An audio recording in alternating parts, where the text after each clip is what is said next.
Ladies and gentlemen, welcome back to the Schro Knows podcast, and we got EDJ along with us once again. How's it going, EDJ?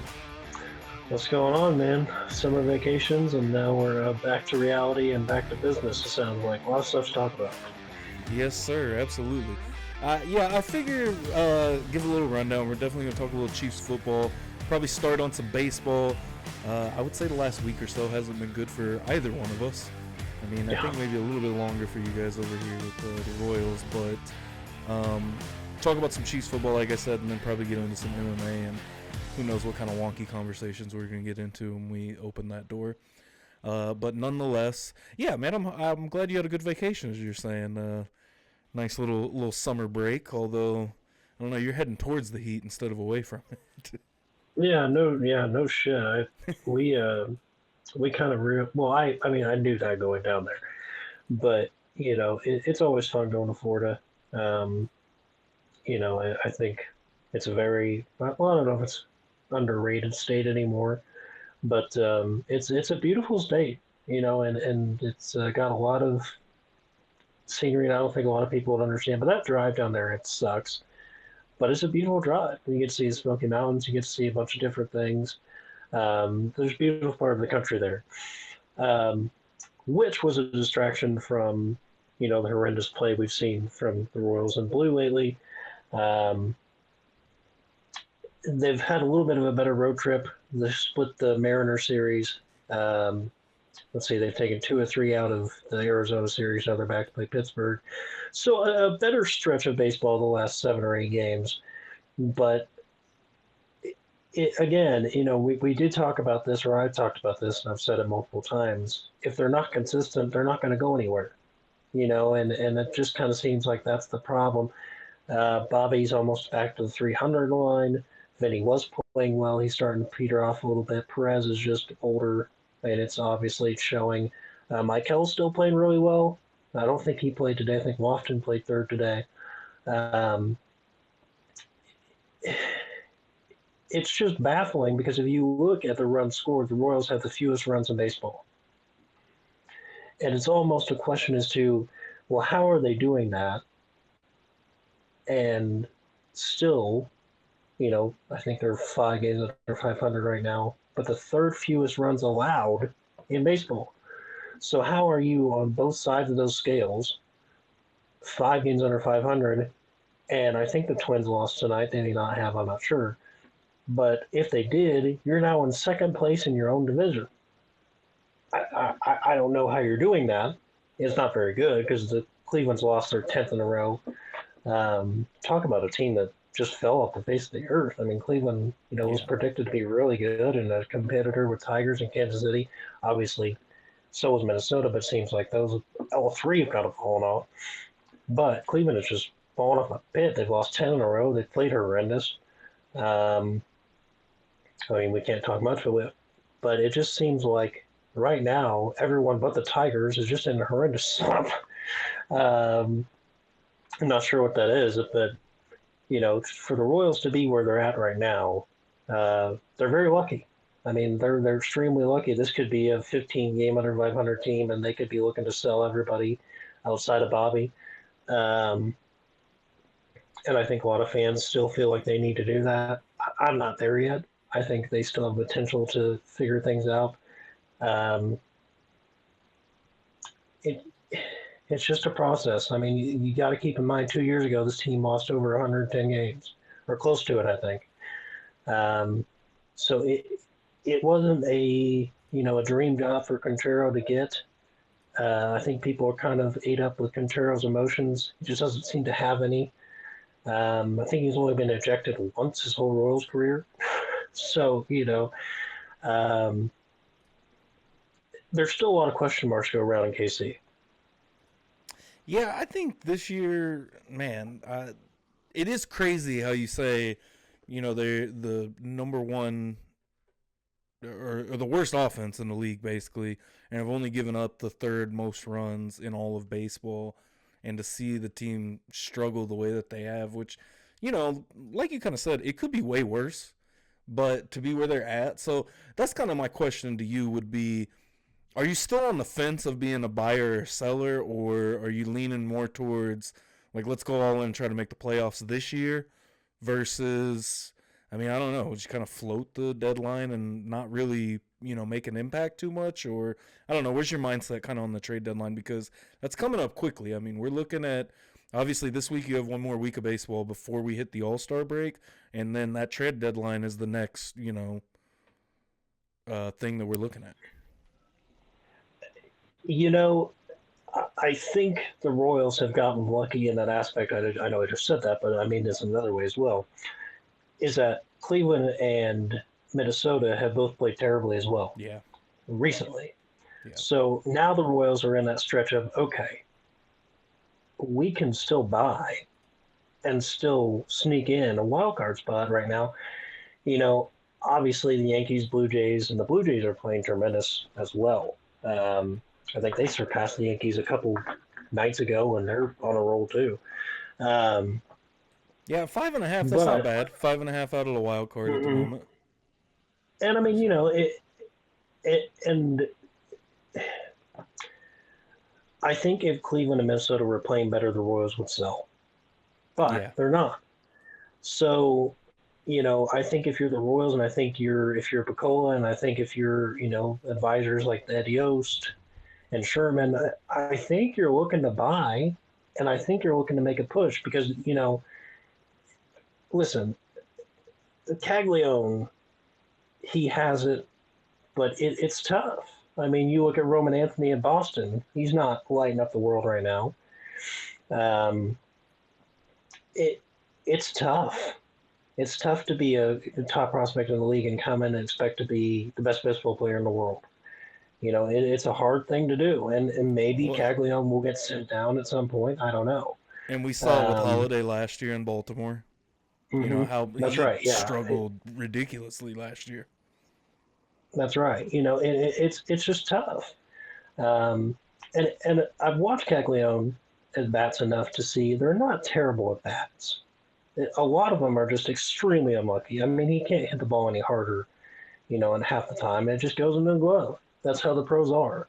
Yeah. Um, it, and so I think confidence is a big thing. We talk about it a lot. You have to be falsely confident in the major leagues to really get a role going. Um, and on top of that, you have to have consistency, and that's the bolded letter across their jerseys half the time this year's consistency. They just don't have it. Um, so the Royals are at a crossroads. I think you kind of said it a second ago. They're at a crossroads where should they buy, should they sell? I think they should buy, but I think these next two series will decide that for them. If they come out at home against Pittsburgh, which they've been dreadful at home, which is annoying, if they come out at Pittsburgh and they lose two, I think they're going to sell because then they play the Mets. And hopefully they win one out of those if they drop two against the Pirates. Um, if they sweep the Pirates or win two out of three and maybe sneak out one or two against the Mets, I think they buy. So I think these next six games tell you what the Royals are going to do.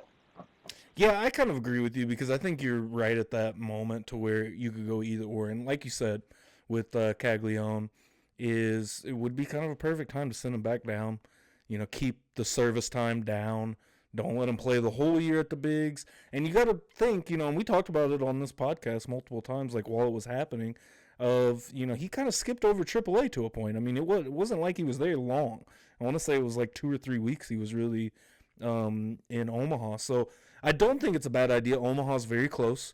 It's about a 2.5-hour drive from Kansas City if you get back, which to your point of they've struggled at home, there's a stat I heard on the radio. The Savannah Bananas won more games at Kauffman Stadium in the month of June than the Royals did at Kauffman. And I couldn't really believe that. And, honestly, I laugh, but, over here on the other side, the Cardinals have been they sweep the Guardians last weekend, which, before that 10-game skid that you're talking about, the Guardians weren't terrible at that point. If they've been, they're 0-10, lost 10 in a row. That would have put them at 40-38 going into that, right? They're 2 games above 500. Cardinals go into Cleveland, sweep them, then go to Pittsburgh and get swept.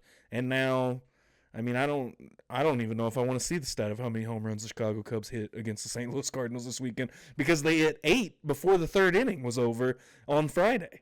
An absolute home run derby all weekend for the Chicago Cubs. So I feel you, and I think the Cardinals are kind of in that same space where it's. So let's see. I'm gonna look and see where they're at. They're only a half game out of the wild card, so the Cardinals have more incentive, I think, to buy. I think they're about at the 5-game mark with the Cubs, but it is tough being in that division with the Royals, with the Detroit Tigers and how good they've been. I mean, we've talked about it all year while you've been on this podcast, and I mean they're at 57-34 at the moment, which I do believe, yeah, that still reigns best. It seems like every time we talk, I'm looking at these standings, and it's like, okay, I'm expecting someone else to take over as the top team, and I mean, it's just steadily been the Detroit Tigers. I mean, the Dodgers are right there. I think even the Cubs are a little further away, but at 53 wins. You got the Astros at 55. And the Yankees, too. The Yankees are another team that's really slid in the last couple of weeks. So I think that it's all a matter of time, and it is kind of that time, right? It's the end of July, or not the end of July. We're at the beginning of July right now, but what we're looking towards is the end of July and getting those dog days of August. We're really going to, that's what's going to separate the men from the boys, right? And when we get there, who's buying, who's selling. What about the rest of the Central in the American League? Do you see the Guardians as buyers possibly to try to get back into this race? The Twins are still right there. Who do you see in the division? Obviously, the Tigers are going to be buyers, but... Right. Well, I think if you're the Tigers, if you take a look at what you have, I mean, I think they're silently, by far, the biggest lead out of everyone in the baseball in terms of division. I think right now they have a 13-game lead. I mean, I don't know if the Tigers are going to want to really buy much of anything. I don't think they need much. That's a fair point. Maybe an arm here or there, but the next closest is 7.5 game lead the Dodgers have on the Padres. Yeah, and that division's good too. Yeah, but I think if you're Cleveland, I don't know who they play next, but if you go into that series and you lose 2 out of 3 or 2 out of 4, whatever it is, and you're 12 of the last 14 losses.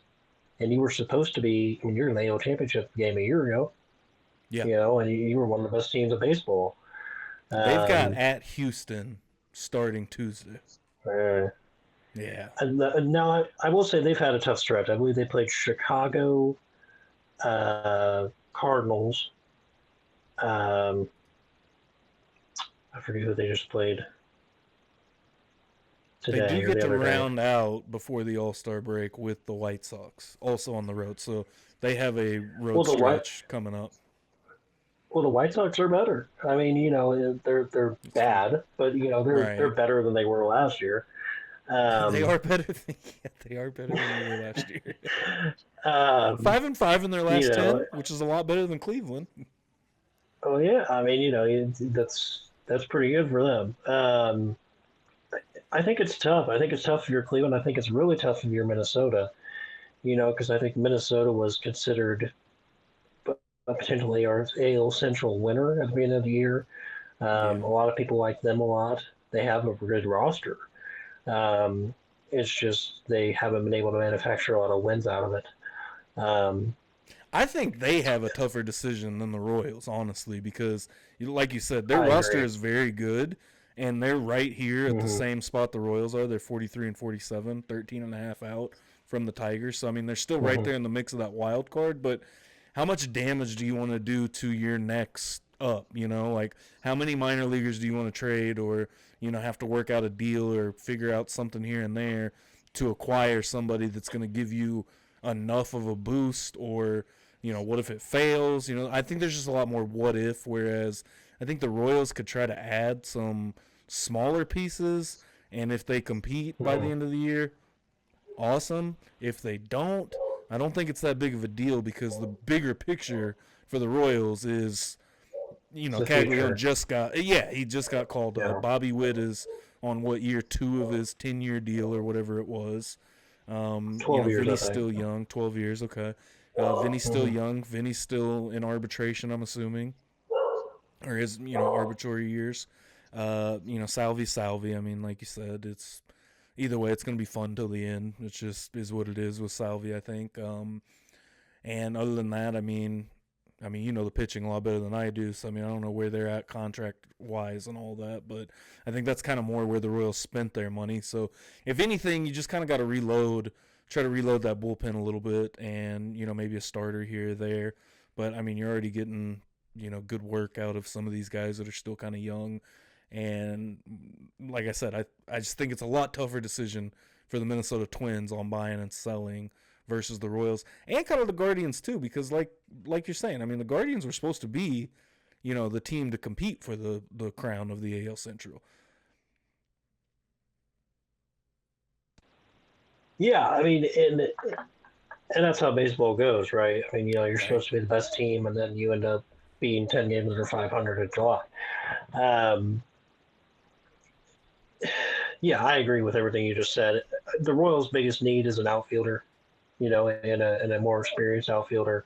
I think Kyle Isbell has earned his keep in center field. He's a fantastic defensive player. I think he's batting .257, which, it's fine. I mean, that's fine. If you can play defense and have a .250 average center field, that's fine. But they don't have an answer in left field. They don't have an answer in right field.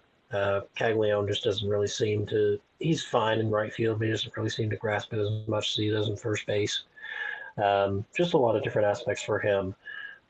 So, I think I would probably try to go out and get a more veteran outfielder for the Royals. I think there's a couple of guys out there probably.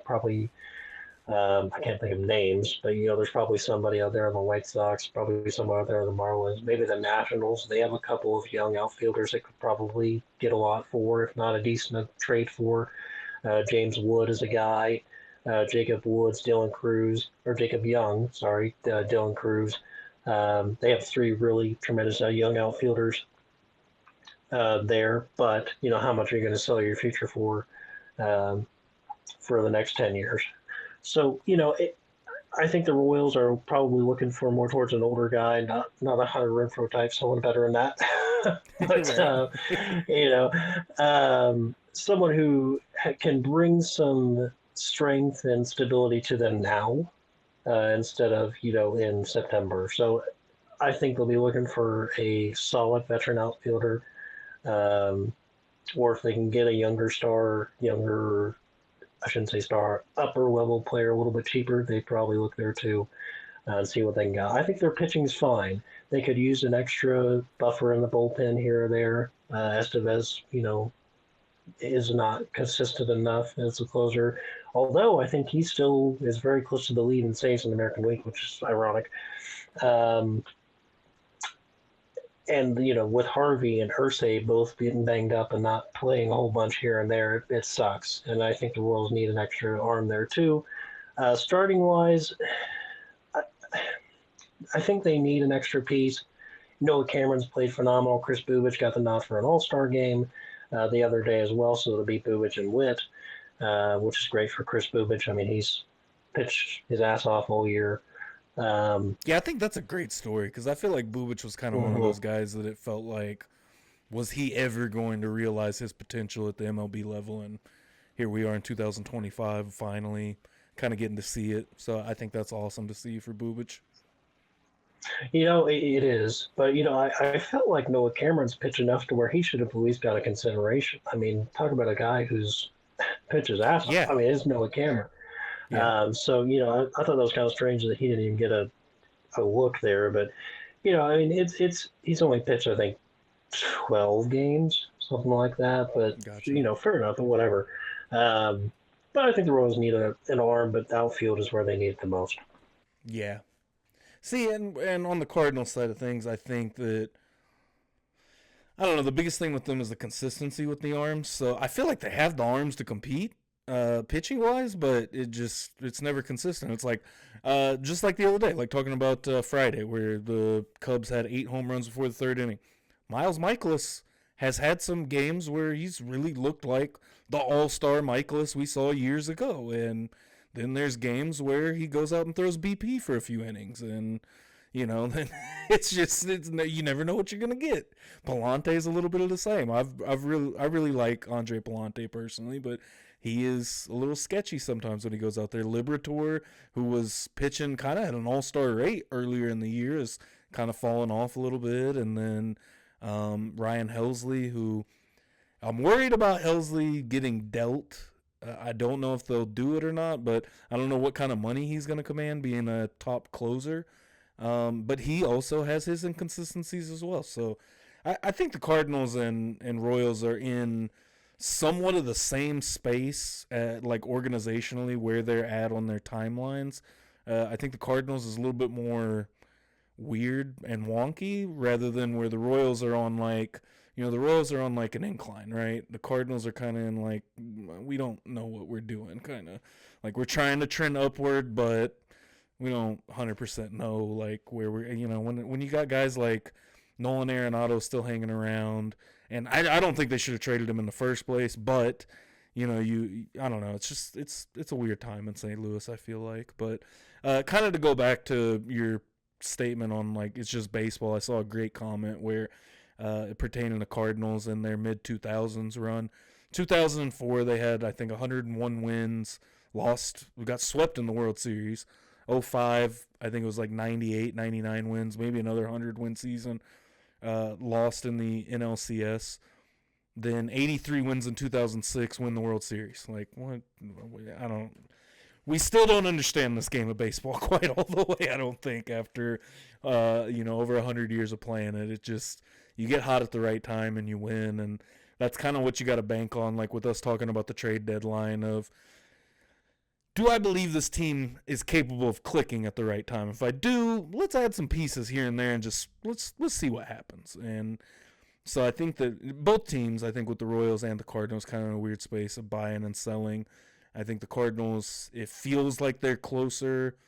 I mean, they're only 5 games back to making the playoffs this year at least. But, then when you look at the Royals, what did I say where they were at? Wild card wise? I can get back over to it. There it is. They're 5.5 out of the wild card. So maybe I had that backwards. The Cardinals were a little bit closer. Oh, they're a half game out of the wild card. But 5.5 back, that's not a lot. It's not like that is inconceivable that, they can't make the wild card. So, I don't know. I think I agree with you that I think that the buying is probably where you go, but don't buy too much, Don't sell too much of your future because right now that's what it is about. If you can pick up and manage to negotiate, maybe an outfielder, like you said, a good veteran bat, maybe another arm in the bullpen, one of those, whether it's either or both of them, just make sure you do it for relatively cheap to kind of keep the train rolling, essentially. Yeah, and I think again, when you talk about, just where everyone is at for relativity of wild cards and stuff like that, we're in a different era, because now there's 3 wild card games. Yeah. Back in the day, it was a wild card game, and then it was the DS, and then whatever. So hell, before that, we only had 1 wild card. I mean, right, that really wasn't right, that long and ago. I think about a decade ago, really. Right. Yeah, it was right. So there wasn't even a wild card game. It was just whoever got the spot. And I think that plays into strategy too. It's we don't have to sell as much as we used to, because now we can maybe get one guy, and that'll get us a third or second spot. So a lot of strategy plays into that too. But I think the Royals are in an okay spot. But like I said, these next 6 games will tell you where they're going to be in the future. But Detroit, they're in a good spot. I think I was surprised by how strong they are because of how bad they were at the All-Star break last year. And then they got on that roll, and it's like, okay, that's a cool story. I'm sure everyone will enjoy it, but they'll fall off next year. Now they're, 20 games over 500. Right. The best team in baseball. So good for them there. I don't know if I'd want to live there, though. I can't say I haven't been to Detroit. I don't know. Like I was telling you before we started recording, I was in Memphis like 2 weeks ago, and I didn't think it was as bad as they make Memphis out to be, but that's just me. Oh yeah, I mean, I think apparently we can just blindly say we don't want to live places. If we only visit them one time. Um, Fair. do you find that wild that? And I find it interesting, and I have an opinion on this. I don't know if you do too, but first of all, you live in Detroit, dog. I mean, it's not like you live in LA. It's not like you live in New York. I mean, we know what Detroit is. I mean, come on. And it's not like Kansas City's the Beverly Hills. We know what Kansas City is, but it's like calling an apple an apple. I mean, we're not that much different. We're not that much different. I mean, we just have more rings and more success. But I mean, outside of that, you know, it. I don't think those cities are much different. I mean, I think Kansas City's definitely been on the incline, for the past 10 years or something like Yeah. that. But that was a very random statement that he made. I don't know what. I don't know if he woke up grumpy that morning or what. But So what EDJ is referring to is Amon-Ra St. Brown's. I think it was on I their guess I should have podcast, referenced right? that. No, you're fine. I I think messed up so. the transition. I realized it like halfway That's through all right. when I was saying That's all right. that about Detroit, and I was like, oh yeah, we talked about we're going to talk about this. So, um, but Amon-Ra St. Brown on the St. Brown's podcast, both of those brothers having their own podcast. It was, I don't know who was on with them or what provoked I don't him to know. say it. It was, I know it was something pertaining to draft, and Amon-Ra said that he had been in Kansas City for the draft, but why would you want to stick around was kind of his point. Why would you want to live there? Like nobody wants to live in Kansas City, and I'm with you, EDJ. I mean, I don't understand. I don't know. I've traveled a lot the last like year and a half and seen a lot, and I think that at the end of the day, and I don't know what it's like to be a professional athlete and have money to live wherever the hell you want to live in a city and do the Right. things you want to do all the time in a city, but I will say that I think that a lot of people, or most people, are conditioned to the environment they grew up in, right? Like, some people want to just move and fly away from the nest wherever they were raised. And I feel like, I'm sure there's plenty of people like that here, but I feel like in KC there's a lot of people that, like, what's the saying that, we dress like we're, from out of town? Because we're all just Right. wearing all of our Yeah. KC stuff Right. and whatnot. But so, Right. and I get that, but we're very proud of our city, and I think most places are proud of who they are. But like you said, I think that you said it perfect. Kansas City's been on the incline for the last decade or so. I think that a World Series has helped. I think that a few Super Bowls have helped. I think maybe 7 straight AFC Championship game appearances have helped a little bit. But How I many do was think that? it's a I little didn't. seven. I think my It's headphones were messing up. About 7. Okay. But continue. seven. Yeah. 7 straight. So, and a lot of them have been here in Kansas City. Like a lot of them. I think all but one has been at Arrowhead. I think that was just that one at Baltimore. So, I do think that Kansas City is a great place. You can kind of find wherever you want to go. It's such a, I don't know, it's very spread out and sprawled out. Like wherever you want to kind of live at, you've got the Northland, you've got anywhere south of the river, even further south of the river, that's kind of like the reverse Northland in a sense, kind of suburbs south, you got suburbs north, you got nice little, city areas in the middle. I don't know, man. And the fact that there's nothing to do here, I just don't understand that one. When people say that, I kind of see that as a cop out. I'm just like, oh, there's nothing to do there. Like, you just ain't looked around enough. Like, just because this is my main point of kind of what I'm trying to get to. I'm rambling a little bit, but you cannot spend 1 or 2 nights in a city and tell me that, oh, people shouldn't live in that city. You have no idea what Kansas City is. Probably don't know much about Detroit, to be honest. I don't know where Amon-Ra is from originally, but I guess that would be good. But I don't know. What do you think, EDJ? I'm definitely not picking Detroit over Kansas City, though. Well, let's get that straight. No. Yeah. No. Yeah, I mean, I think you're right. I think a lot of it has to do with, just. I think it's the natural hate for KC right now. Or Chiefs, I should say.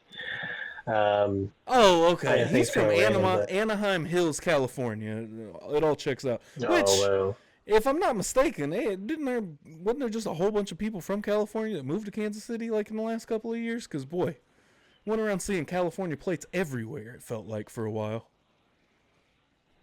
Yeah, I mean, well, I think it's a migration from the West. I think that's been shown in the numbers, but we're not a political podcast. But that's neither here nor there. I'm not touching anything political. But I think it's just interesting. That's what I was going to touch on. Um, I think he does have a point in the sense of he said, I don't know why players would want to go there. I kind of agree because if you listen to our sports media and if you listen to the radio, 610, 810, whatever you want to call it, they are not patient at all. I mean, if you listen to people like with Jack Caglione, I mean, they were furious after the first series in St. Louis. It's like, what did you expect to happen? Right. And not just Caglione. I mean, the Chiefs in general, they're just not patient at all. I think it's a lot worse with the Chiefs. Yes, it is. I mean, if you look at the KC Star and the articles they write, and they've written some horrendous stories about Patrick Mahomes, not necessarily bad things, but just stories that are weird to write about someone who has saved your city from mediocrity. It's just so silly. And Patrick's not a bad guy. Right. I mean, the things he's done for this city are tremendous. He invests in this city. He owns the part of the Royals. The KC Current, Sporting KC. I mean, the guy is Kansas City. He's invested, yeah. So, I mean, and I know a lot of people, well, it's just monopoly. Blah, blah, blah. It is, but I mean, he doesn't have to invest in the city he plays in at all. He could be investing that money in Texas back home instead of putting it into the Kansas City businesses. So I 100% which I think he's doing that as well. I'm sure he is. But I think this media outlet at Kansas City is, for some reason, extremely impatient and way more brutal than they need to be. I agree with you because of a couple of things. Well, one most recently I did a film breakdown on Kingsley Suamataia, and it's on the channel. So if you want to check that out. But I think it was Seren Petra on the program because I mainly listen to 810 when I'm listening to the radio. But Seren Petra was talking about Kingsley Suamataia and just saying how don't expect much out of your left guard, and it's like, bro, he has played one season. He played at left tackle. They transitioned him to left guard like halfway through the year. He played one game at left guard. And honestly, after doing the film breakdown, I didn't think he looked half bad. And, some of the things, even that he said recently, he likes being more aggressive playing guard.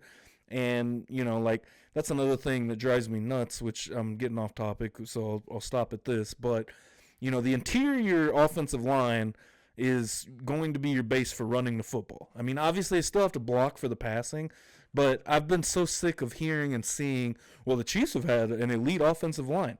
They're not where it matters for passing. Both of the tackles are the weak spots. Yes, the interior is great, but the tackles are not. So I feel like, it is time to be patient for Kingsley. Like, let's see what he's got at left guard this season. Let's see, if he can progress. I mean, the Chiefs have one of the best offensive line coaches in the league in Andy Heck. So I 100% believe in Andy Heck. So that's one thing. I do agree with you with the sports media, especially a football player. The other part is, and I say this to anyone all the time, and I went on my, whole thing. I love Kansas City. I love living here. I love everything about our city. But I don't understand why anyone ever stopped in Kansas City, Missouri in general, and said, I'm going to stop and live here. Why? We get the worst of everything. It is 100 degrees outside with 100% humidity at the moment. It will be -30 with the wind chill in January, and it will rain ice.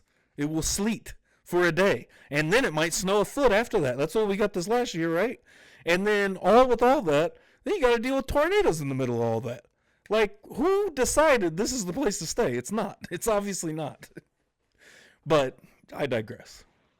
Yeah, I mean, there's flaws in every city, Absolutely. But, and obviously, being in the top 10 of that, a list that everybody knows for years. But that's neither here nor there. Um, you know, it, I get, I don't get his point, but I understand I think what he was trying to say is that for a big star that isn't Patrick Mahomes or Travis Kelsey, it's not the move for them, and it may not be, but winning does a lot of funny things. Winning does a lot of funny things. Why would you not want to win? So I just don't. Yeah. Mm-hmm. And I think we saw that with Hollywood Brown. I think a lot of people thought he would go back to the Ravens, and I thought he would too. Um, but he came to Kansas City, got hurt unfortunately. Um, but he came back, and he's going to come back and do it again. Free agency is just so funny, and it's kind of a mess. I mean, if you look at what the Steelers did with Aaron Rodgers, getting him and grabbing him, it just seems like free agency is just such a big show now. It's not necessarily, oh, I think you'll benefit us greatly. It's, well, how much attention can we get from you coming here? And I don't think that's Kansas City's style. I don't think it's ever been their style. Well, and they're cheap. And they're cheap. Yeah, I was going to say, and they're not going to spend the money. Yeah. You're going to get less, but you might get a Super Bowl ring. Like, that's the caveat. Right, yeah. Yeah, and those two probably coincide more than anything. Yeah. But being cheap and trying to, keep the flashiness down as much as possible. Now, they do make some bad decisions in terms of character, drafts or whatever you want to call it. But I think that's Andy's flaw. I think Andy wants to develop those guys and try to make them better, and it just doesn't work sometimes. And that does come back to bite him, and that's bit him a couple times in his career. But I think that's a hard thing to point a finger out. Oh, you tried to make him better. Well, yeah, I mean, I'm gonna try. And even track back to Philly. I mean, even Terrell Owens. I mean, Mm-hmm. Terrell Owens was a character problem in San Francisco before he went to Philly. Michael Vick. I mean, if Andy Reid doesn't exist, I don't think Michael Vick ever plays another down in the league after the, whatever, the whole dogfighting stuff, which, I still think is kind of silly at the end of the day of, I mean, the man went to prison. He was still able to come back and play. Who cares? He was able to play football. Paid his debt to society. So, and I think Andy, like you said, he's got a big heart to a fault when it comes to talent that he wants to see. He wants to see the good out in everybody, and I get it. I totally get it. On a human level, I understand, but business starts knocking, and it's hard to keep making those decisions over and over. But I do think that you're right about how much attention can we get off of a signing in some cases, or certain situations where the Steelers are a fascinating one. And I know we talked about the Aaron Rodgers thing, but they kind of flipped that whole offense to a point. I mean, Najee Harris is gone. They traded George Pickens. They went and got DK. They went and traded. Actually, I think that it was a really good deal, them trading with Miami. They got Jonnu Smith at tight end, as well as picking up Jalen Ramsey. They did have to give up Minka Fitzpatrick, but I do think it's a good deal for Pittsburgh, personally. I don't know. I think I find that a hard one to swallow because I feel like Minka Fitzpatrick is in that category of maybe not necessarily generational, but a very, very strong, positional player. I mean, he's one of the best. And I think if you go out and get an aging Jalen Ramsey, it's not Jalen Ramsey of the Rams anymore. And I think you run into that too, or the Jaguars, whatever you want to call them.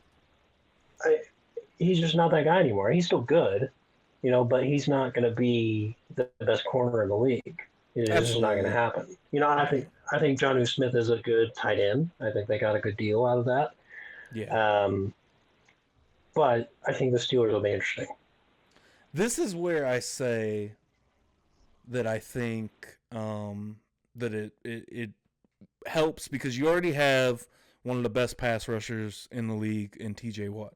I would probably say T.J. Watt's number 2 behind Myles Garrett.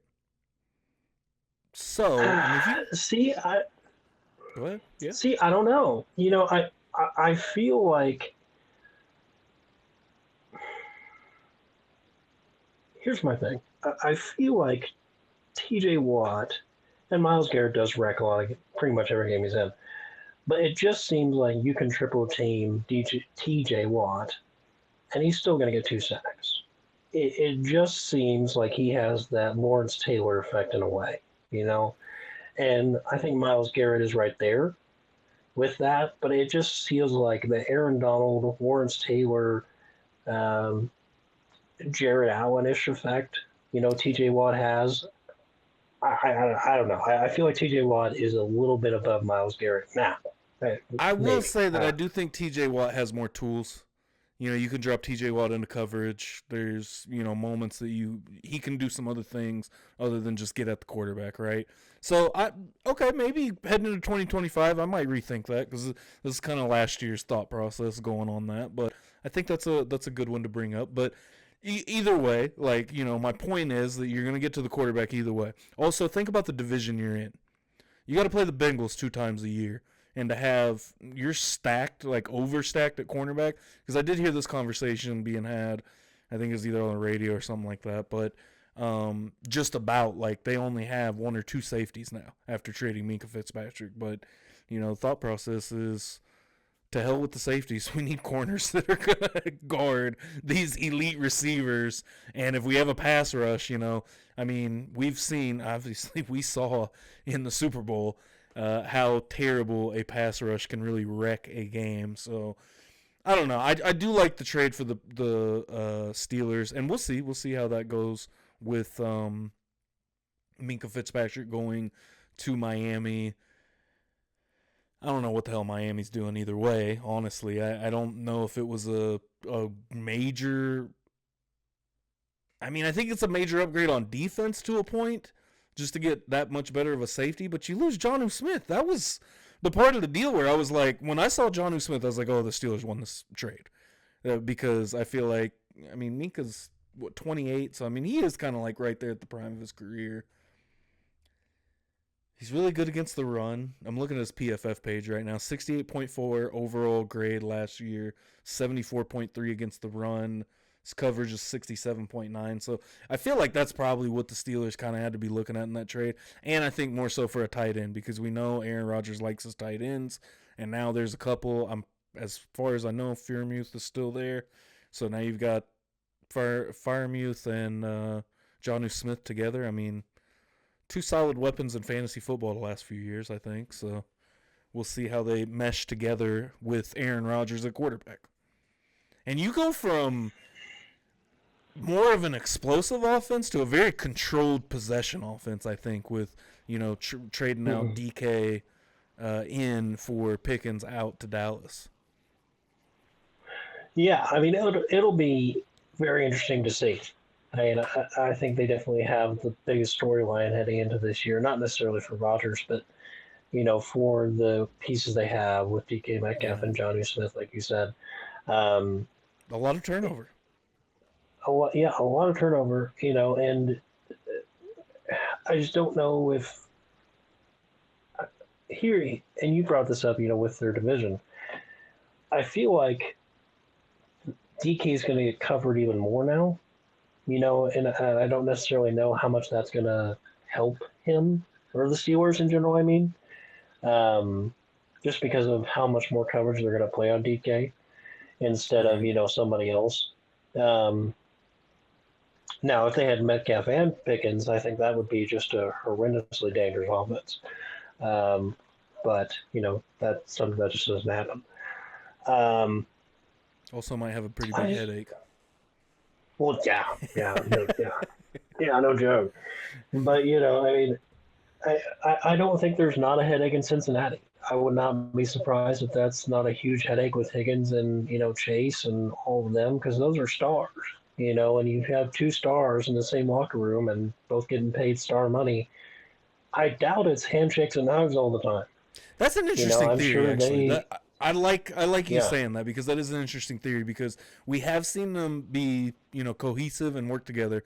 Obviously, T. Higgins has been hurt quite a bit as well, but now that everybody's paid, everybody knows what everybody's getting. I mean, everybody knows what everyone's getting paid either way, but the way Jamar Chase got paid compared to, what T. Higgins got paid, is there a little bit more of a, hey, this is the pecking order. I'm 1 year 2.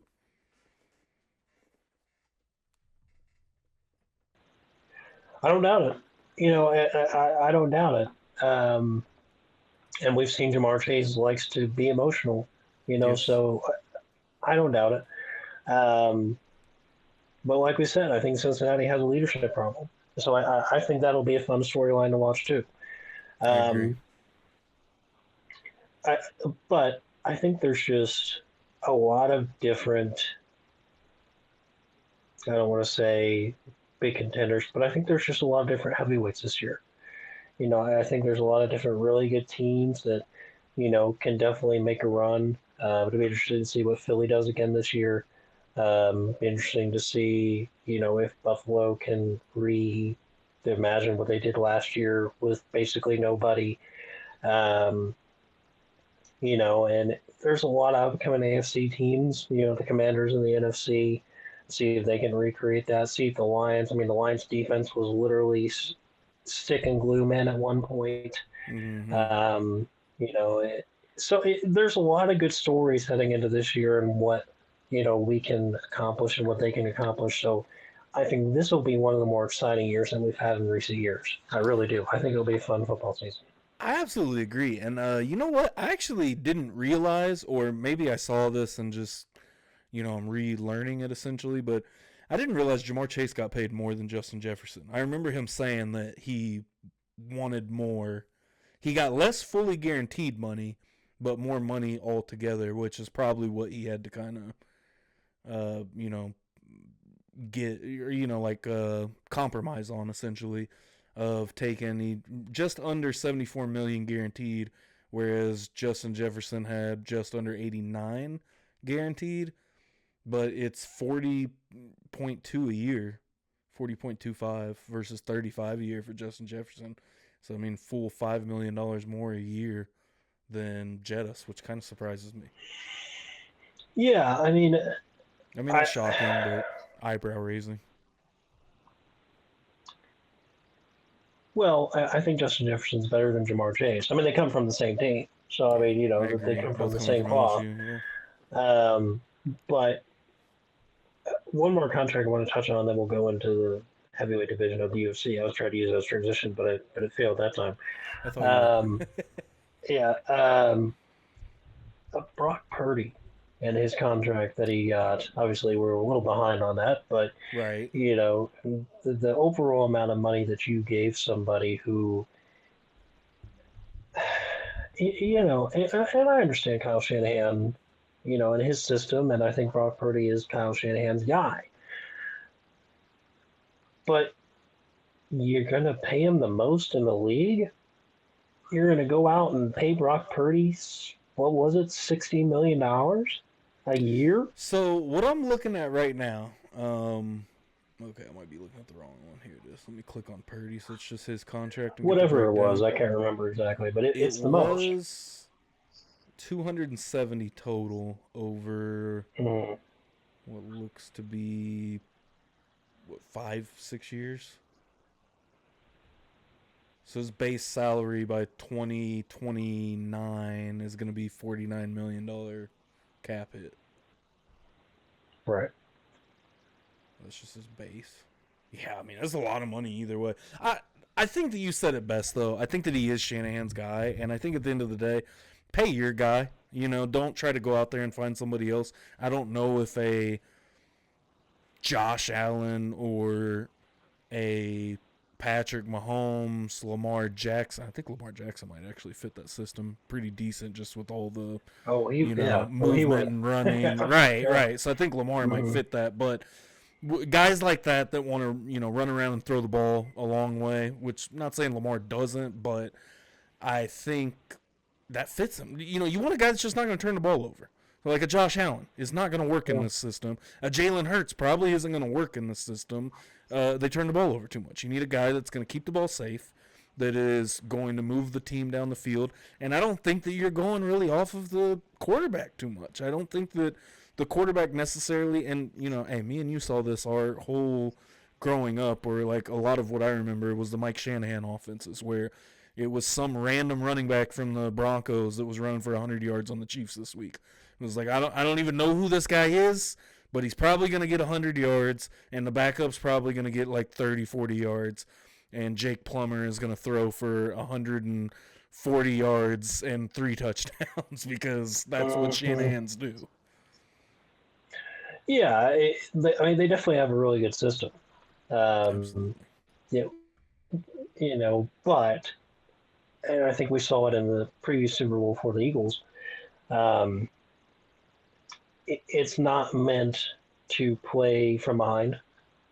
And we saw that in the first Super Bowl. Yeah. It's not meant to play from behind. You have to have a lead. And I think the Chiefs have shown that in the regular season games when they played them. You know, the Chiefs have gotten ahead and basically made it look easy.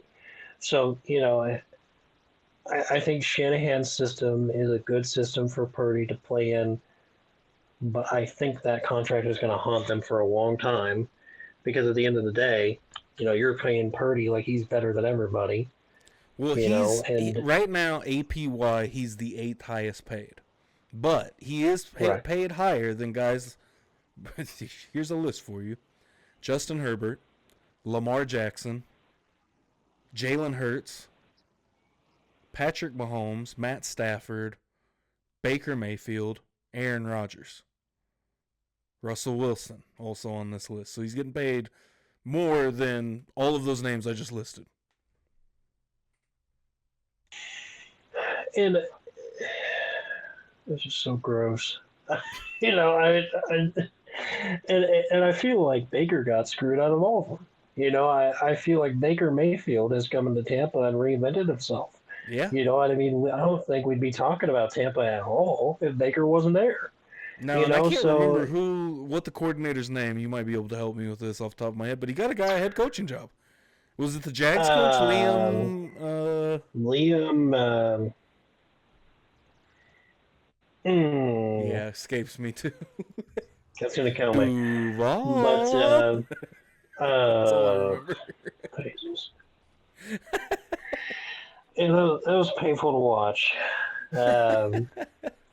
You know, but I think he'll learn not to do that. But you know, that's a tough job. I think the Jaguars' job, that's a tough job. To try to, you know, it's one I don't quite understand. Right. I don't know where they went or where they went wrong. You know, I mean, they were pretty good for a year, and then what happened? You know, I mean, they played the Chiefs in the playoffs. What was that, 2-3 years ago now? Mm-hmm. I don't know where or how that. I think it was I think you knew that. The first Eagles Super Bowl. I don't know. Oh, the first Eagles Super Bowl. Yeah, I think Liam Cohen. I think you're right. Going back to the Jags head coach. Liam Cohen. Thank you. Yeah. Well, I think we saw the Jaguars franchise where their mindset was at when they brought in Urban Meyer. I mean, so, you know, I mean, whatever here or there. But like I said, you know, I think this NFL year is going to be stacked. I think it's going to be a lot of fun. A lot of heavy punches. Wait, real quick before we move on, though, I want to talk real quick before you ruined my transition again. All right, I'm so sorry. Look, real quick before we move on to some other heavyweights, per se, before we get to the real heavyweights, at left tackle.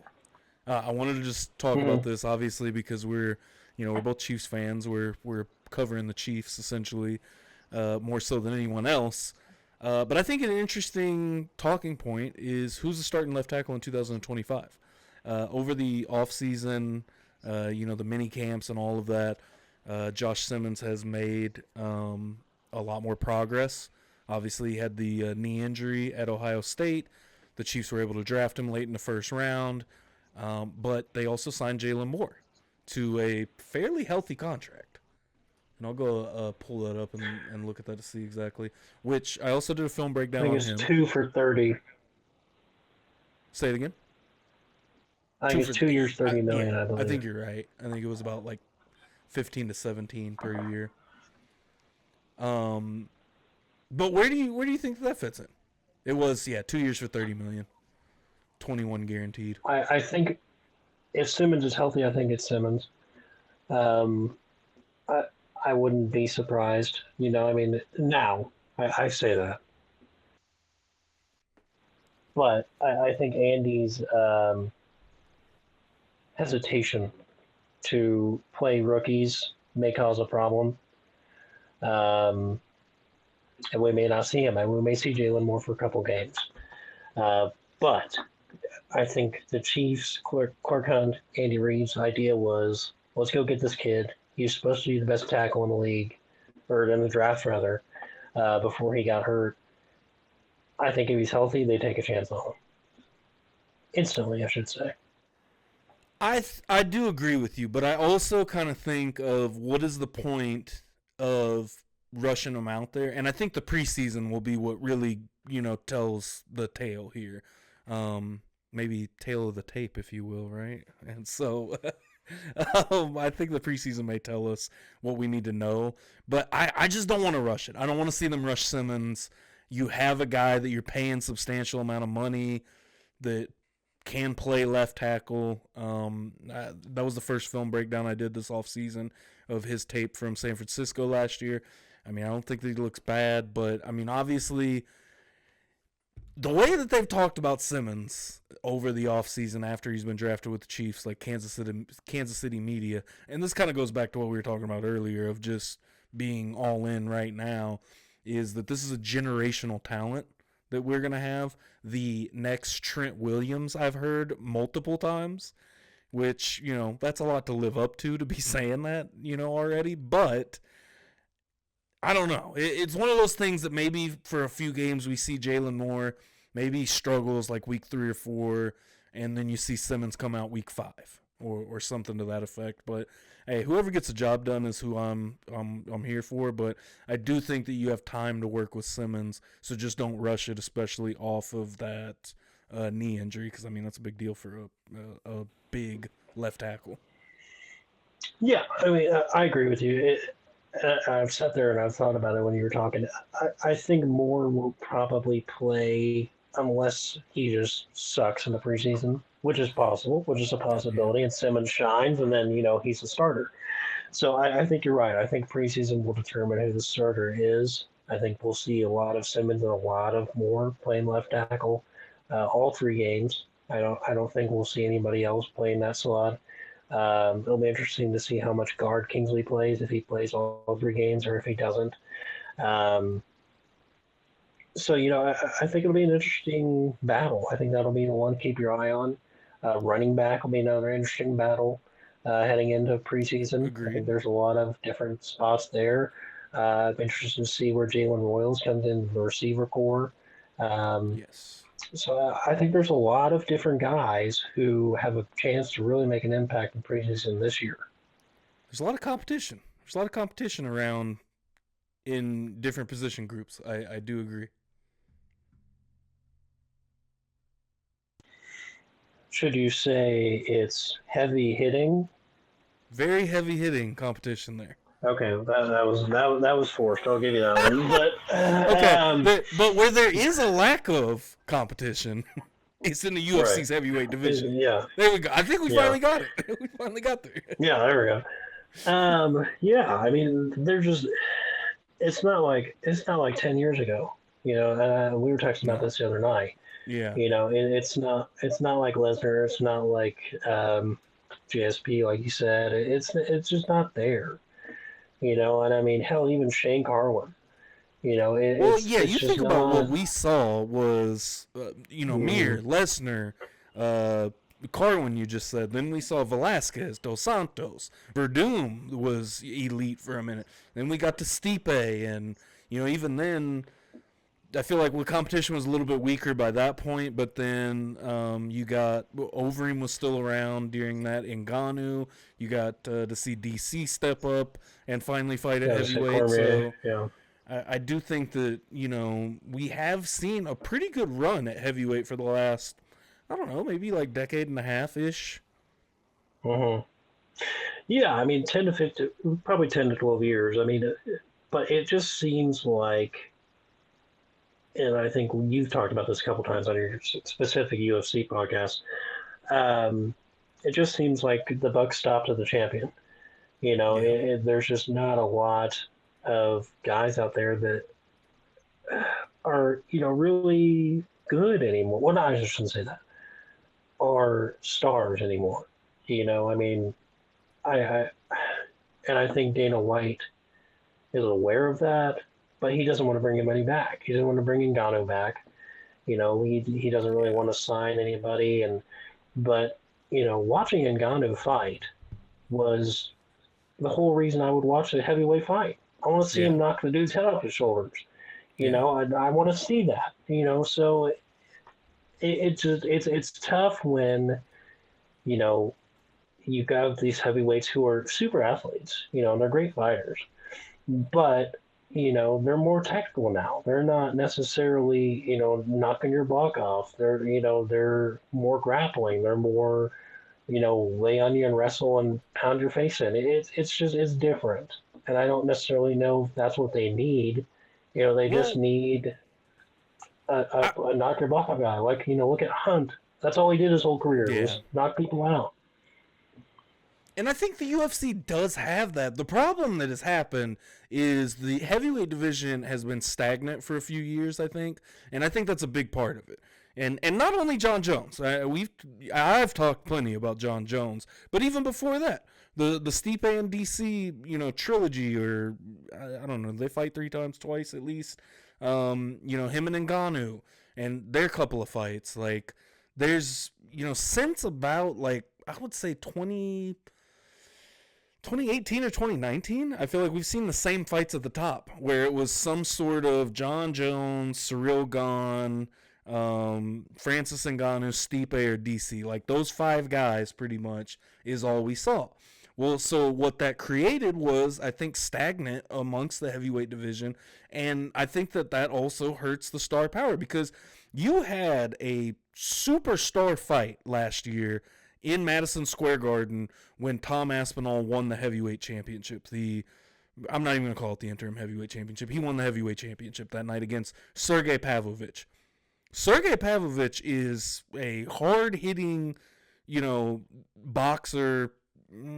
I'd say more of just like a boxer than a kickboxer, but he is, he was absolutely wrecking people, right? And he gets starched by Tom Aspinall. It's a lot harder to make that believable and say, okay, let's run this fight back.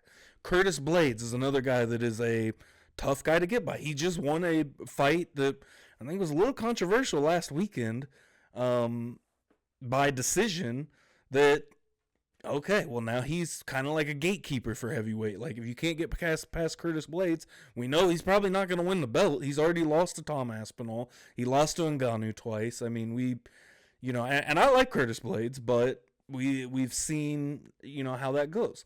Volkov may be the one guy that I could see being, a decent threat to Tom Aspinall, but what does the average fan think about Volkov? I mean, I don't know too much. I think his biggest highlight in the UFC is getting knocked out by Derek Lewis on a Hail Mary when he gave that great post-fight speech. My balls was hot, so I took my shorts off, And to think about that, put this in perspective, that was the same night as Conor McGregor versus Khabib Nurmagomedov. So, like, that's how long that fight was ago. And Volkov is currently number 2 in the rankings. Ciryl Gane, get out of here. I don't want to see him fight anyone. That's me personally, so I can't imagine what the average, casual fan want if they want to see Ciryl Gane. I don't think so. I mean, I watched Ciryl Gane get out-grappled by Francis Ngannou with a blown-out knee. Francis Ngannou ain't no grappler, right? And get manhandled by John Jones. So, past that, I mean, you got to create it. I mean, I don't know really where you go from there. I mean, and looking at the rankings right now that I've pulled up, I mean, you have, honestly, I don't know how to say Buddy's name. The UFC is always the worst with the names, but Jailton Almeida, Waldo Cortez Acosta, Marcin Tibera, which Tibera's been knocked out by a few guys around here. Again, just stagnant. I think is really the biggest problem. Sergey Spivak. Derek Lewis is still hanging around at number 9. He's got a fight coming up. Tai Tuivasa. I mean, can you really book a guy that I don't know how many losses he's had like recently, and I don't think he's fought in over a year. And past that, I'm not gonna lie, I don't even really know any of these names. Shamal Gaziv, Mick Parkin, Taliesin Teixeira. That's the only guy that I know of on this list at this point. Martin Boudet, Rizvan Kaniv. And then I did watch this fight from his last weekend or 2 weekends ago in Johanada Dinez and Alvin Hines. But I think Dinez already has a loss against Aspinall as well. So I don't know. He showed good striking in that fight. But yeah, heavyweight division is tough. And I don't know really if there's another organization you could steal somebody from other than Francis Ngannou. I mean, imagine how big of a fight that would be right now. Beating Ferreira in his last fight back in October, which, damn, that's going to be going on a year already. But what he did at heavyweight, boxing-wise, fighting Tyson Fury, that was amazing. Obviously, he gets knocked out by Anthony Joshua, but, he proved, he could go out and do what he set out to do. Yeah, I mean, he's a tough son of a bitch. I mean, there's no doubt about it, and it just seems like the division that I don't know if you find is true or not. I don't think it was back in the prime of UFC, but I feel like the heavyweight division should be the one that draws you the most money. And those are the biggest guys. Those are the biggest athletes. Those are the guys. Supposed to be the baddest man on the planet. Exactly. Yeah. The most casual people should enjoy heavyweights the most. And I don't think UFC has that. And they haven't had that for a long time.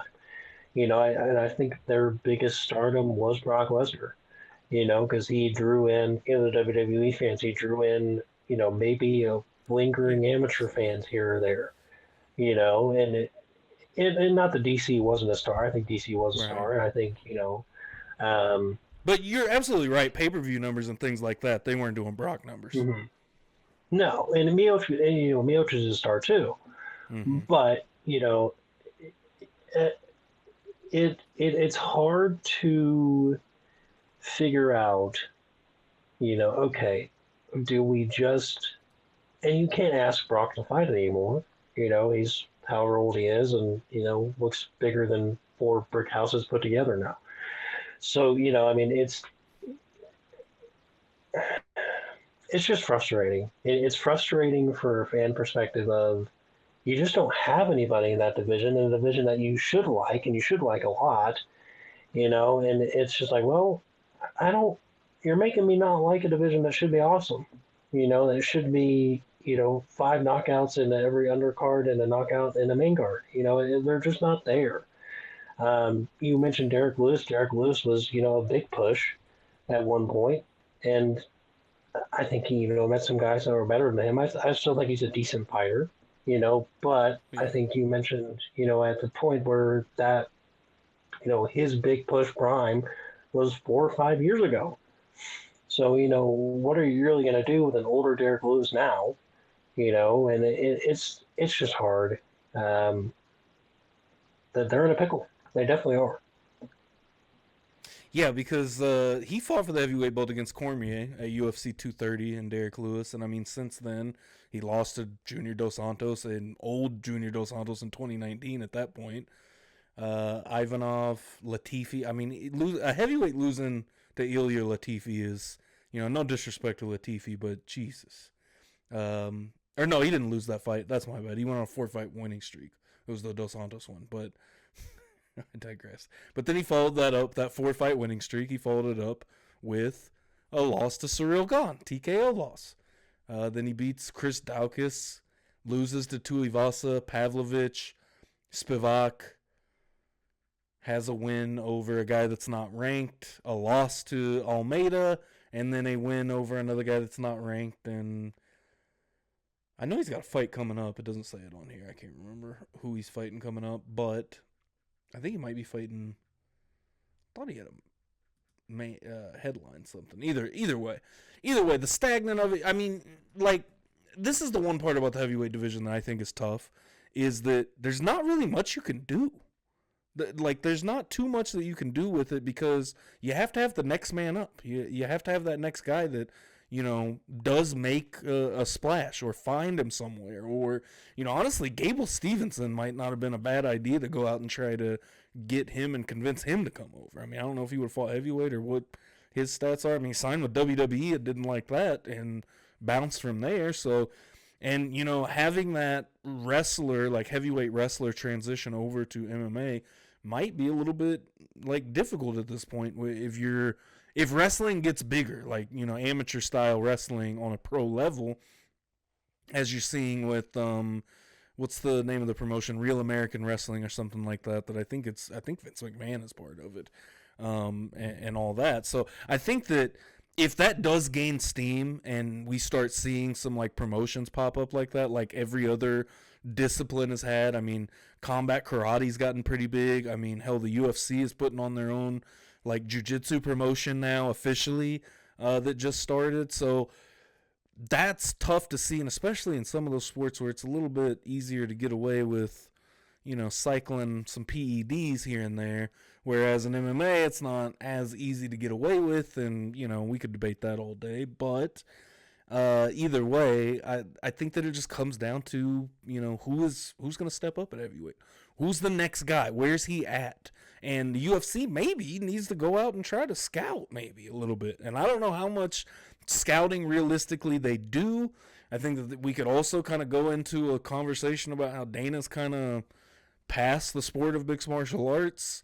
Whose call is that somewhere in the UFC's headquarters of, where are we going with that? But I don't know. Either way, I do agree with you. It's frustrating. It feels like, even just like going through, I've been cycling through the Wikipedia pages of some of these top ranked heavyweights, and it's just like the same dudes fighting each other over and over and over is what it feels like looking at their records on paper. So I don't know. It's just stagnant. And I think at the end of the day, it's stagnant because of the, fatal four-way or fatal five-way we've had at heavyweight for the last, 5 to 7 years with Stipe, Francis, John Jones, DC. I think I'm leaving somebody out, but gone. Yeah, there you go. And maybe not necessarily a star, but maybe just an attraction. I mean, Yeah. Big Country Roy Nelson, he was an attraction. Yeah. And not that he couldn't fight, he could, but he was more of an attraction heavyweight than necessarily, whatever. Not like a top contender. Yeah, he was like, right. If we're talking about regular team sports, he was like a playoff team, not like a Super Bowl contender. Right. Right. Yeah, there we go. That's fair. Yeah, there we go. Or maybe the heavyweight division needs to go, more towards maybe grabbing a Forrest Griffin type, or something like that, somewhere along those lines where they have a close to a star, but maybe not just can get there once, but falls off, but. And maybe that's what they have right now. I don't know, but it just something that is an attraction to the heavyweight division, because I feel like most other divisions have an attraction. I mean, they have Khabib, they have all these different guys that I think a lot of people are more attracted to in terms of just fights in general. I don't, I hate to use the term "sexy fight," but the UFC heavyweight division just doesn't have that quote unquote sexy fight. They just don't have it. Well, and at the end of the day, I mean, that's what brought Randy Couture out of retirement. If, I'm showing my age. I mean, I wasn't even really around the sport at the time that happened, where he came out of retirement to fight Tim Sylvia. But, the story was always he called up Dana and said, hey, your heavyweight division's weak. I'm going to come win your belt. He said, okay. And he booked him a fight in the heavyweight, for the heavyweight championship, and he smoked Tim Sylvia. Well, and then Dana said, "Hey, that really pissed me off. Here's Brock Lesnar." Yeah, exactly. Well, between that and Um, all of the contracts behind the scene, but that right, that yeah, led into, I mean, Randy Couture pretty much led into that. I mean, and yeah, Stipe definitely ain't coming back and doing anything. I mean, I guess maybe John no. Jones, and he's entered the testing pool again now apparently. So I don't know. We'll see. The heavyweight division is wild, but honestly, I think it goes underlooked, maybe overlooked. I don't know, but I don't think like 185 and above have never been very great divisions. I think 205 had its moment kind of there in the late 2000s, early 2010s. Yeah. I don't know how great it is right now. I think it's interesting now, but I don't know if it's great. I don't think that anyone is really. I mean, Pereira there for a second, but now that you've got, I can see the man's face and I can't think of his name. That's gonna bother me. But the Dagestanian dude that just beat Pereira, I think it's weak. Other than that, and middleweight's always been kind of weak like that. Magomed Ankalaev, the light heavyweight champion. Although I don't know, light heavyweight's interesting. I think Khalil Rountree's an interesting matchup for a lot of guys, but I think at middleweight fairly weak. Always kind of has been. I mean, Anderson Silva ran roughshod through that division forever. And the heavyweight division, I mean, it had its moment there for, like we said, maybe 10 to 15 years ish. But, it's always been the lighter weights that I think have been the most exciting, at least welterweight and down. But I don't know. We'll see. Well, I mean, I think if you mention the 10 best fights in UFC history, not necessarily history, but the past 15, 20 years, I think maybe one of them is heavyweight, maybe two light heavyweight fights, but the rest are GSP, BJ Penn, Anderson Silva, Forrest Griffin, maybe a Sierra GSP fight here or there, Edgar Penn, all of the best fights of all time, are and obviously a McGregor fight, a couple of McGregor fights, whatever you're going to do it. All of those, like you said, are under that 180 range, it Yeah. seems. Yeah, And absolutely. it just seems like everybody has kind of hit that wall, and I think UFC is a big sport. It's gotten huge, but Yeah, absolutely. what do you do? If you're such a big sport now, and I think the female part of it is taken off immensely. I Yeah. think the female aspect of it has done a really great job. Um, I but mean, you're we're about kind to of have one stuck of the right biggest now. fights of all time set up with Kayla Right, Harrison and Amanda right. Nunes next. Yeah, absolutely. Yeah, and that'll be great. That'll put butts But in seats. yeah, and and and I think that UFC should lean into that more, and I Yeah, think they are. yeah. But if you have a hot streak, you take it. And man or female in the fight world, I'm going to take it. So talking about, I know we talked about this last time, and I didn't prepare a list. I'm sure you didn't because I kind of forgot about it. Oh yeah, no, But I didn't. What a uh, callback. yeah, we'll do three. I think three will be easier without a list, and we'll have to go back and do 10. But uh, three best fighters of all time for you. Three greatest fighters of all time. I think that this one's kind of easy. It just depends on how you order it to a point. Man, I don't know. It is kind of tough. GSP is number one for me off the top, easily. I'll say John Jones number two all time. Number three's hard. I think number three might be the most difficult because I want to say Anderson. And listen, to all these kids that are into MMA now, I don't give a damn what happened after your prime. I feel like I'm never going to be one to hold past prime fighters against themselves because I don't know. Just because at the end of the day, like fighters like drug addicts, and they can't help themselves but to go out there and feel the roar of the crowd and all that good stuff. Because Anderson Silva probably shouldn't have fought again once he broke his leg. Um, and I want to say Anderson. I'm going to say Anderson Silva. I'll go 1 GSP, 2 Jones, 3 Anderson. Honorable mention, maybe Fedor around in there. What about you, Mr. EDJ? That's true. I mean, I guess we can go outside of UFC. I didn't even think about that. I almost asked that, but I just thought, you know what? I'll just add him as an honorable mention. Yeah.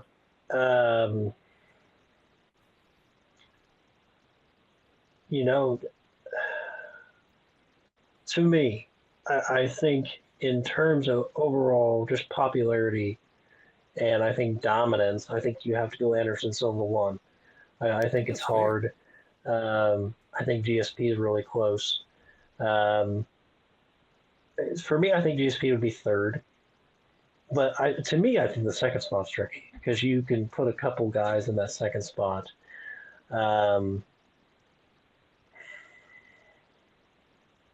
I think it's interesting what you did there because I do like your reasoning because I do agree with you. I think Anderson Silva is a more popular fighter. I mean, he was, just insane performances. The Chael Sonnen fight where he comes back, Hail Mary triangle, and wins at the last second. Absolutely insane. The front kick, just all of these magical moments that he put together in the UFC. I do think that he was probably a bigger fan favorite. But what it always comes down to me personally is I think if GSP steps up to 185 and actually does fight Anderson Silva, prime versus prime, GSP wins. Probably. I think GSP was such a machine in his prime in terms of his wrestling. Yeah. I don't think anyone holds a candle to GSP's wrestling. I think it's, just insane. But I think Anderson was, I don't want to say impossible to take down, but it was almost impossible. I mean, he was a mythical creature during that run. Yeah. So, I mean, I totally like your thought process there, and I understand why you have Anderson at number 1. Just on the flip side, that's kind of my thought process of I always thought GSP, I think, would beat Anderson, which, I could be dead wrong. Who knows? Never got to see it. Well, I mean, if you remember, going in that Chael Sonnen fight, the whole mythical legend behind that fight was you can't take Silva down and you can't pound his face in.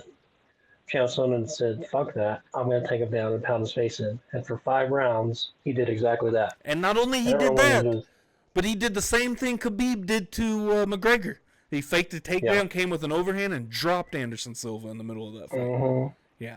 I still think that fight is a little questionable. In terms of just, did Chael Sonnen actually tap? I don't know. I think he did. The only reason I say he did because he did the same thing before in the WEC where he got caught with the triangle, and for some reason, like almost every submission loss, and it might be every single submission loss Chael Sonnen has on his record is to a triangle choke. Like, for some reason, that man could not defend a triangle.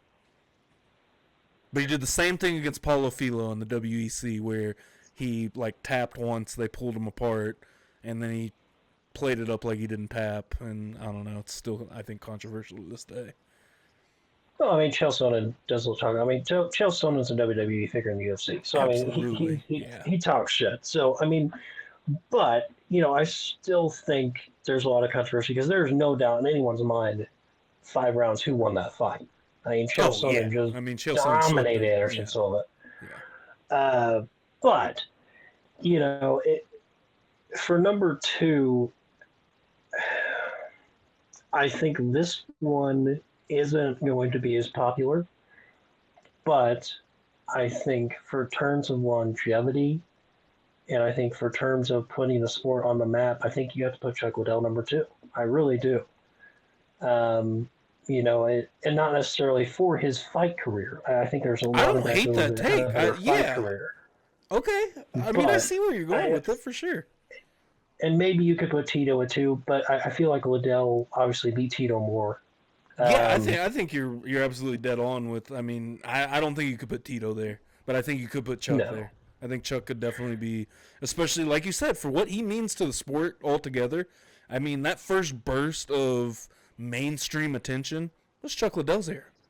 And I mean, he was knocking people out left and right. And I mean, and I think that's what brought people in. Was a guy who was kind of like a Stone Cold Steve Austin in a way. The UFC. Old guy who had a beard and kind of looked like your uncle in the backyard. But knocked people's head off. Yeah. I mean, I think that was an attraction. Yeah, but I mean, he could fight. And I think. Obviously, I think he failed in a couple of the biggest fights of his career. He had a couple moments where he should have won, or maybe not. I shouldn't say should have won, but performed better than he should have. But I think that was age too. I think there was definitely a couple of bigger fights that he had when he was older, and he just got outthought. But I mean, at the end of the day, his only losses were Jeremy Horn. And that's early. That's the third fight of his career at UFC 19. He lost to Randy Couture, which, also another one of the greats. Then he went over to Pride. He knocked out Overeem. He, of course, lost to Quentin Jackson after that Rampage. And then that's when he went on his legendary 7 knockout streak that was Tito Ortiz, Vernon White, Randy Couture, Jeremy Horn, Randy Couture again, Sabral, Babalu, Tito again, and then he lost the belt to Quentin Jackson. I would say the one fight that I do agree with kind of what you just said of that he probably could have performed better was the Keith Jardine fight. Then he had one of the greatest fights of all time, which I think, in my personal opinion, got to be at least top 5, maybe still my favorite fight of all time. Chuck Liddell versus Vanderlei Silva, absolute barn burner for 3 rounds. And then you lose to the next generation in Rashad Evans. You lose to Shogun, and then the Rich Franklin one. And we're not going to talk about the last one because that doesn't count to me. There's no way Chuck Liddell should have fought in 2018. That's insane. But whatever. Tito got one back. Well, that's right. I forgot they did that in 2018. Mm-hmm. Yeah. Right. Right. Yeah. I forgot about that. Yeah, and I think that was controversial in a way, wasn't it? I mean, it was controversial because Chuck should have never been in there. Tito had been fighting actively the whole time. Right. Which actually, that's hilarious. You know what Tito's last fight was? And I knew that he went into Combate Americas with Mr. Alberto El Patron, but he fought Alberto El Patron in his last fight. Which... That's funny. That dude will always be funny to me, just the fact that man fought Mirko Krokop with a fucking mask on. What are you doing? What are you doing? Trying to get killed. Right. The Krokop was a scary motherfucker, dude. I mean... The scariest. And to go back to my honorable mention, Fedor beat Krokop. Yeah. I mean, probably the most iconic head kick of all time.